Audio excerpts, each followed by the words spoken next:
Eu casei com 15 anos. Na minha época não podia ter pessoas que não fossem virgem na família. E quando eu falei que não era virgem, tive que casar. Meu pai e meu tio, quando eu falei isso, eles colocaram uma arma na minha cabeça e na cabeça do menino lá, do meu primo, e falou, vai casar e vai casar. Dia 30 de outubro de 80, quando eu falei à noite que não era mais virgem. Aí, dia 7 de novembro, teve o casamento. E o casamento foi assim, vamos casar, e nós se separamos no mesmo dia. E não deu certo. Quando ele chegou na porta da igreja para fugir, aí nosso pai pegou ele, e foi muito ruim, que bateu na minha mãe. Meu pai bateu na minha mãe, minha sogra apanhou também do meu sogro, que tinha que nós viver.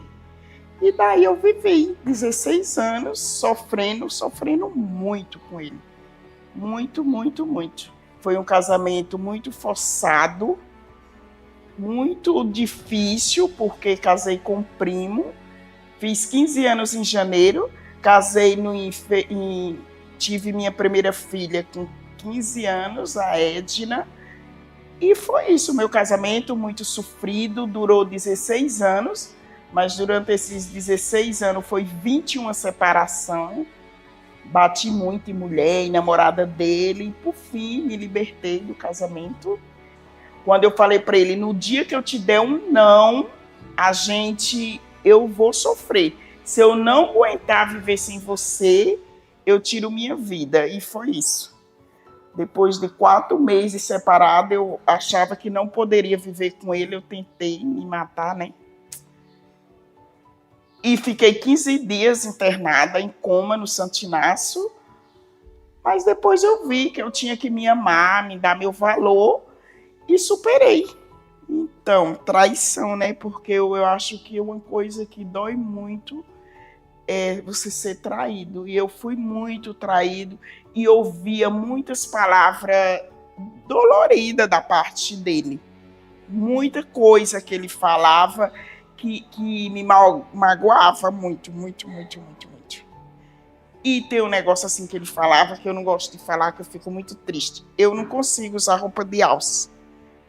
Se fosse assim, Sandra, se você tivesse um monte de dinheiro, o que você mudaria no seu corpo? Eu acho que eu mudaria isso aqui, que eu tenho um trauma disso, meu. Eu não consigo usar roupa de alça. Porque ele falou uma palavra muito ruim com o meu braço, e eu tenho trauma. Eu não gosto de falar. Foi pensando em tudo isso, nessa palavra que ele falou, que eu falei a partir de hoje, eu não vou ser mais sua mulher. E na época eu tinha uma casa, o meu sogro deu uma casa e falou que a casa era no nome dos meus 4 filhos, passou o papel, ó, a casa é no nome dos seus 4 filhos, porque se Zé quiser vender você, ele não tem como vender. E quando eu tomei a decisão de não querer mais o filho dele, ele tomou a casa. E o que eu fiz? Eu não fui procurar minha mãe nem ninguém. Eu peguei meus 4 filhos e fui para a estação de trem. E com 2 dias que uma colega minha descobriu que eu estava dormindo lá, eu saía do serviço, levava marmita para os meus filhos e nós lá, foi que falou, não, isso não pode. Aí eu fui ficar na casa do sargento Juazeiro, até conseguir uma casa para me alugar. Mas quando eu falei não, foi não. E a luta foi difícil, porque quando você dá um não, uma pessoa que você ama, você sofre. E é isso, eu amei ele, depois da separação, eu amei ele muitos anos, muito. O que eu não vejo ele nem como pai dos meus filhos, foi por conta de uma situação muito difícil, que depois eu descobri, não posso falar. Isso tirou ele. Ele não é pai dos meus filhos. Eu não vejo ele como pai dos meus filhos. Não vejo ele como pai dos meus filhos. Mas isso foi o que eu descobri em 2007, 2008.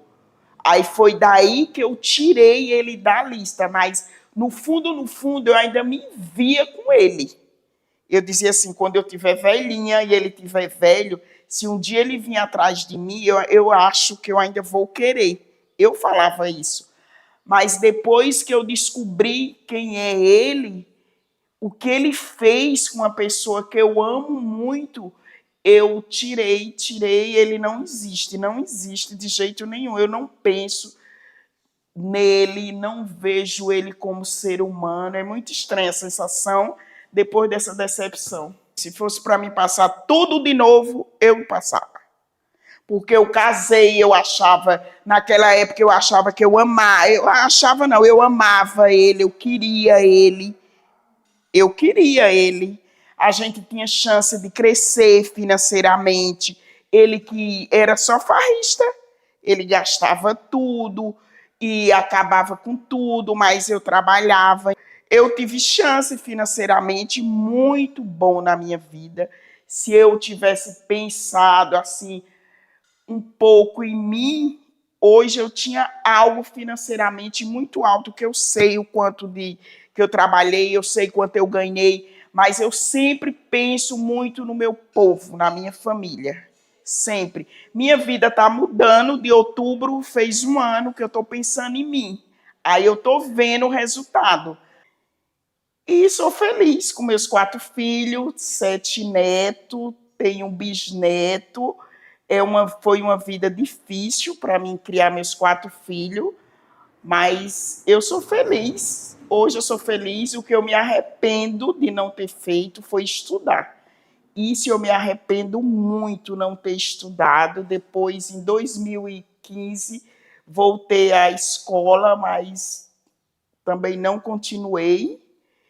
E só o que eu me arrependo é não ter estudado. Só não me arrependo que eu perdi muita chance. Muita chance. Fui para São Paulo, vivi lá há 23 anos. Cheguei agora em janeiro e sou cozinheira. Amo do que eu aprendi a fazer, que é cozinhar. Amo cozinhar para minha família, para meus filhos, para sobrinho. E é isso, a história da minha vida. Mas hoje eu sou feliz. Eu sou muito feliz por tudo. Se fosse para passar tudo de novo, pelos meus filhos, eu passaria.